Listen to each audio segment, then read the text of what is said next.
አሰላሙ አለይኩም ወራህመቱላሂ ወበረካቱ። ውድና የተከበራችሁ የፈረሰኛዋ ፋሚሊዎች እንዴት ናችሁ? ደህና ናችሁ ወይ? እኔ በጣም ሰላም ነኝ አልሐምዱሊላህ።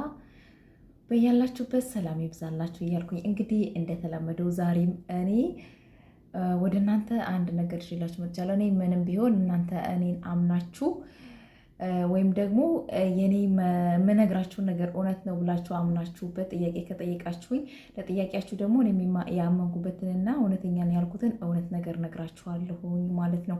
የማላውቀውን አላውቅም ብዬ ነው የምመልሰው። የማልችለውን አልችልም ነው። የማልችለውን እችላለሁ ማለትና የማውቀውን አውቃለሁ ማለት ደስ አይለኝም፣ ጥሩም አይደለም ማለት ነው። ስለዚህ ሀባይቢ ላይክ እና ሰብስክራይብ በማድረግም አበረታቱኝ ማለት ነው። እሺ ዛሬም ደግሞ ያው ሳውዲን በተመለከተ ሳውዲ ውስጥ ለምትኖሩ የመዳም ቅመሞች ባለፈው ስለ ፓስፖርት ሰርች ይላችሁ ነበረ። ቀደም ሲል ደግሞ ስለ ልጅ ብቻ ያው ያያችሁት አይታችሁታል። ያላያችሁት ደግሞ መረጃው የምትፈልጉት ከሆነ ከታች ያሉ ሰንበት ያሉ ቪዲዮዎችን ገብታችሁ ማየት ትችላላችሁ ማለት ነው። እሺ እና መረጃው የምትፈልጉት ከሆነ ማየት ትችላላችሁ ማለት ነው። እንግዲህ ያው አሁን 5 ወር ይመስለኛል የቀረው ተጨማሪ ጊዜ ማለት ነው። የእድሉ ተጠቃሚ ሆናችሁና የምትፈልጉት አሁን መጠቀም ትችላላችሁ ማለት ነው። ሰፊ ጊዜ አለ። የተለያዩ መንገዶች ተመቻችተዋል ማለት ነው። አንዳንዶቻችሁ ደግሞ ቋሚ ስራ ካላችሁ ጥሩ ስራ እየሰራችሁ ከሆነ ያላችሁበት ቦታ የተመቻችሁ ከሆነ ግዴታ ኢቃማ ካላሰራን ብላችሁ ሙጭጭ ባትሉ መልካም ነው። ምክንያቱም ኢቃማ ማሰረታችሁ ስራ ነው፣ ኢቃማ ሳታሰሩ ስራ ነው ማለት ነው። እንደገና ደግሞ ማሰራት ሳትችሉ ወይም ይሄ እድሉ የማይመለከታችሁ ለምሳሌ ባህርተኛ ይሄ እድል አይመለከተውም፣ በኡምራ የመጣ አይመለከተውም፣ በሀጅ የመጣም እንደዛው ማለት ነው። እናንተው በጣም ብዙ መሃኖቻችሁ በጣም እየተጨናነቃችሁ ነው። ጥያቄ የምታበዙትም እናንተ ናችሁ። ለኛ ይፈቀድም ለኛ ምንም አያደርግላችሁም። ስራ ካላችሁ እውነት ለመናገር እኔ ኢቃማን አልደግፍም፣ ስራ ካላችሁ። ምክንያቱም ሳውዲ ላይ እንደፈለጋችሁ ወጣ ብላችሁ የምትሰሩት የተለየ ስራ ስለሌለ እንሰራለን ካላችሁ ምናልባት ሊያስፈልጋችሁ ይችላል። ላኪን ዞሮ ዞሮ መዳም ቤት ከሆነ ጥሩ ስራ ካላችሁ ዝም ብላችሁ ስራችሁን መስራት ትችላላችሁ ማለት ነው። ደግሞም ተስፋ አትቁረጡ። የሆነ ሰዓት ላይ ለእናንተም የሚመቻችበት እድል እና አጋጣሚ ሊፈጠር ይችላል። ያን ጊዜ ደግሞ በተስፋ ጠብቁ ማለት ነው። ምናልባት አሁን ከጠለብ የጠፉት ሲያልቅ ለባህርተኞች በኡምራና በሀጅ ለመጣችሁት ለእናንተም የተለየ እድል ሊመቻችላችሁ ይችላል የሚል ተስፋ አለኝ። ተስፋ አትቁረጡ። ግን አሁን ላይ መጨናነቅ ምናምን አያስፈልግም ማለት ነው። ሌላው ደግሞ ዛሬ ይዤላችሁ የመጣሁት ስለ ኒሃያተል ኹሩጅ የተመታባችሁ ኹሩጅ ኒሃያ ነው የሚባለው፣ ብቻ እንደዛ የተመታባችሁ ማለት ነው። ድጋሜ ወደ ሳውዲ ተመልሳችሁ እንዳትገቡ ተመቶባችሁ ወይ በባህር የገባችሁ ልትሆኑ ትችላላችሁ፣ ከአየር ማረፊያ የጠፋችሁ ልትሆኑ ትችላላችሁ።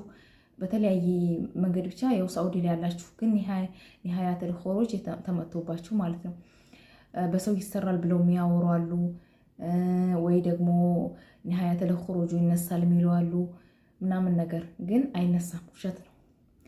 ምናልባት ህጉ በግልጽ በሳውዲ ህግ አዋጅ ማለት ነው በአዋጅ ተነስቶላችኋል ወይም የሚነሳበት እድል ተመቻችቶ በግልጽ እስካልታወጀ ድረስ በገንዘብ በሰው በውስጥ ለውስጥ ምናምን ብላችሁ እንዳታስቡት፣ እንዳትሞክሩ ማለት ነው። ትበላላችሁ፣ ትከስራላችሁ፣ ጥሩ ነገር አይሆንም ማለት ነው። ነገር ግን ህጉ ራሱ ይፋ ካደረገላችሁ እድሉ ልትጠቀሙ ትችላላችሁ። ላኪን አሁን ላይ አይቻልም። ለምሳሌ በዛይራ ቪዛ የመጡት ውስጥ ለውስጥ ይሰራል ምናምን ተብሎ ነበር፣ በገንዘብ ምናምን አይቻልም፣ ውሸት ነው። የሞከሩ ልጆች አሉ፣ አልተሳካም። አንዲት የማውቃት ልጅ ነበረች፣ እንደውም እናንተም እዚህ ልታውቋት ትችላላችሁ፣ ከኛ ጋር የምትሰራ ነበር። እሷ በ3 ወር ቪዛ ወይም ደግሞ በዛይራ መልክ ነበር የመጣችው። ሰዎቹ በጣም ነው የሚወዷት፣ ጥሩ ስራ ነው የምትሰራው። ግን ኢቃማውን ትፈልገው ነበር። በውስጥ ለውስጥም በምንም ለማሰራት ሞክራለች፣ አይቻልም። ኒሃያተል ኹሩጅም የተመታባችሁ እንደዛው ነው። በውስጥ ለውስጥ በሰው በገንዘብ በምናምን የሚባለው ነገር ውሸት ነው፣ እንዳትሞክሩት። በግልጽ የሚወጣ አዋጅ ካለ እናንተን የሚመለከት ያንን እድል ጠብቃችሁ ማሰራት ትችላላችሁ። ላኪን በግልጽ በአዋጅ እስካልመጣ ድረስ አለመሞከራችሁ ለእናንተ የተሻለ ነው ማለት ነው። አርፋችሁ ቋሚ ስራ ካላችሁ አርፋችሁ ስራችሁን ስሩ። የዚህኛው እድል ሲያልቅ ለእናንተ የሚመቻች ነገር ካለ ትጠብቃላችሁ፣ ከሌለ ደግሞ አርፋችሁ ስራችሁን ሰራርታችሁ ሸቃቅላችሁ ሲበቃችሁ ወደ ሀገራችሁ መግባት ትችላላችሁ። ወይ እጃችሁን ሰጥታችሁ ሊሆን ይችላል፣ ወይም ደግሞ ምንድን ነው በመክተብ በኩል በኤምባሲ በኩል ማለት ነው። እንደውም ከዚህ ለመውጣት ኒሃያተል ኹሩጅ የተመታባቸው የእናንተ ቀላሉ ይመስለኛል ስገቡ ማለት ነው። ስገቡ ብዙ የሚካበድባቸው ነገር ያለ አይመስለኝም። ምክንያቱም መጀመሪያ ኒሃያተል ኹሩጅ ስለተመታ የምትወጡ ይመስለኛል በቀላሉ። እና ይህንን ይመስላል ዛሬ ይዤላችሁ የመጣሁት ማለት ነው። ሌላ የምትፈልጉት ነገር ካለ መጠየቅ ትችላላችሁ።